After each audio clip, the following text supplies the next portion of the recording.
14 अक्टूबर 2017 को एक विचित्र ब्रह्मांडीय वस्तु हमारी पृथ्वी के पास से बगैर किसी के ध्यान के गुजर गई। 5 दिन बाद जब यह हमारे सौर मंडल से निकल चुकी थी तो रॉबर्ट वारिक, हवाई मेनोआ की यूनिवर्सिटी के खगोलविद, पैनोरामिक सर्वेक्षण दूरबीन और त्वरित प्रतिक्रिया प्रणाली पैनस्टार्स का उपयोग करके इसे देख पाए। शुरू से ही यह वस्तु विचित्र थी। इसका आकार, गति और विशेषताएं सभी असाधारण थीं। नामक इसे पहली पहचानी ब्रह्मांडीय वस्तु बन गई जो हमारे सौर मंडल का दौरा करने आई। यहाँ एक बात है, खगोलविदों को इस अज्ञात परिवारी अतिथि को अध्ययन करने के लिए केवल 11 दिन ही मिले थे। फिर यह सूर्य के चारों ओर से निकल गई, जो सूर्य की गति से 3 गुना तेज थी। फिर आगे टेक गई और नई दिशा में गति बढ़ाई। हमारे सौर मंडल से निकल गई यह वस्तु उससे भी तेजी से निकल गई, कभी लौटने के लिए नहीं। यहाँ चीजों में वास्तव में रोचक बातें आती है। को ट्रैक करते समय वैज्ञानिकों ने इसे केवल गुरुत्व के बल पर परिभावित होने वाला एक हाइपरबोलिक आकार माना था। हालांकि वास्तव में यह वस्तु का पथ एक सामान्य हाइपरबोलिक दिशा के साथ समान नहीं था। ऐसा लगता था कि इसे कुछ और भी धक्का मिल रहा है, जैसे कि कुछ अन्य ग्रेविटी के असर कर रहा हो।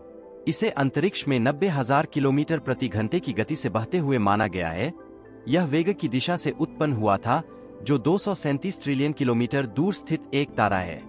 इसे सिगार की तरह खींचा गया। इसे डिटेक्ट करने के समय यह पहले ही हमारे सूर्य के पार निकल गया था, एक तेज मोड़ मारा और नई दिशा में रफ्तार बढ़ाई। 2 विशेष दृष्टिकोण वैज्ञानिकों को आकर्षित करते थे। पहला, इसकी सूर्य से दूर हो रही रहस्यमय तेजी थी, जो इसके संरचना के बारे में सामान्य सिद्धांतों पर आधारित व्याख्या करना कठिन था। दूसरा, इसकी असामान्य आकृति थी।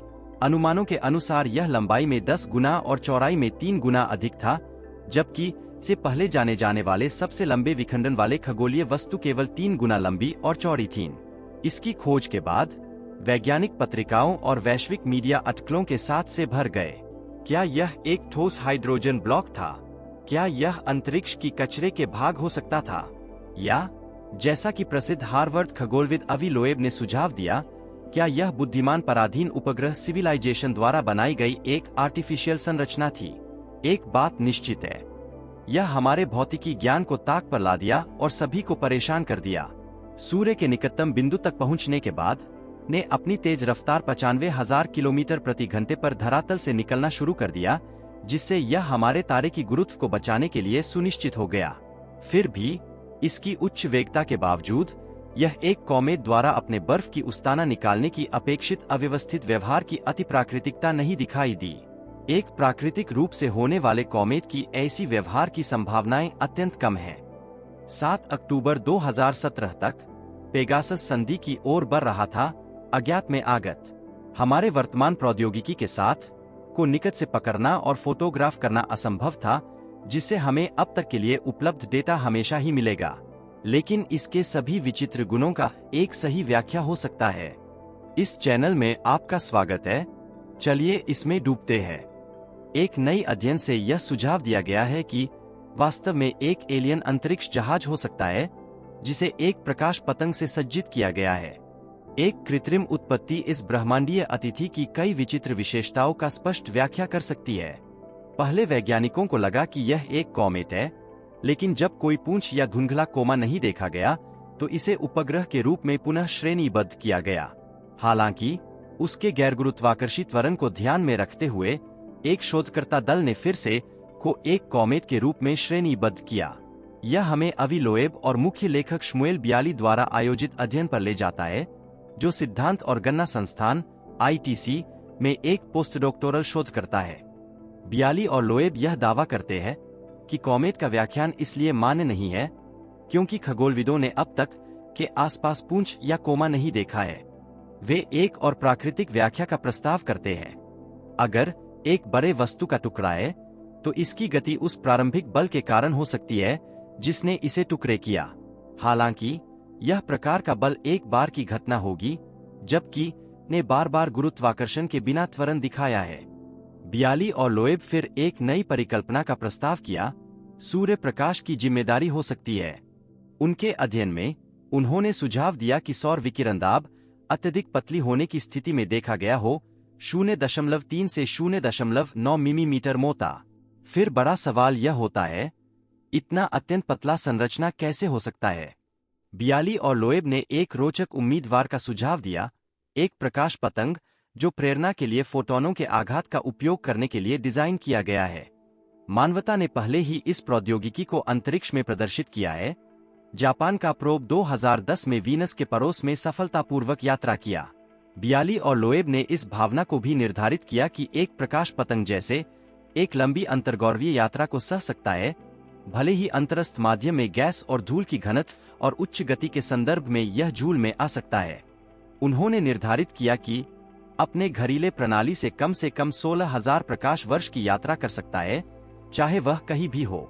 जबकि का उत्पत्ति एक रेहे से है, यह बाहरी बुद्धिमत्ता की खोज के लिए आशाजनक समाचार है। लोएब ने इसे दबावी नहीं समझाया, यह प्रमाण पर आधारित है। डेटा में असमानता यह है कि का वक्रीय पथ एक केपलेरीय पथ से भिन्न है, जो केवल गुरुत्व का कार्य कर रहा होता है। इस अलगाव के लिए संभव व्याख्याएं प्रकाश पतंग के सिद्धांत के अलावा इस समय मौजूद नहीं है। स्पष्ट हो, बियाली और लोएब अपने अध्ययन में को एक एलियन अंतरिक्ष जहाज नहीं मान रहे हैं, लेकिन वे इसे जांचने योग्य एक वास्तविक संभावना के रूप में विचार करते हैं। यह वस्तु एक एलियन अंतरिक्ष कचरा का टुकड़ा हो सकती है, शायद कोई विफल धुरी जहाज जो बहतर हमारे पास पहुंच गया हो, या फिर यह हो सकता है कि यह हमारे सौरमंडल का अन्वेषण करने के लिए भेजी गई एक सक्रिय पूर्व विचरण यान हो। शोधकर्ताओं ने अपने अध्ययन में लिखा है कि इस अंतिम व्याख्या को प्राथमिकता देने के कई कारण हैं। लोएब ने ध्यान दिया कि का खोज स्वयं एक अनियमितता था, क्योंकि हमारा सौरमंडल सामान्य रूप से जैसे वस्तुओं को नहीं छोड़ता। इसके अलावा का गति हमारे ध्रुवमंडल के क्षेत्र में सामान्य माल की सामान्य गति के साथ मिलती जुलती है, जिसे स्थानीय शांति के मानक के रूप में जाना जाता है। इससे वस्तु के मूल को निर्धारित करना चुनौतीपूर्ण हो जाता है।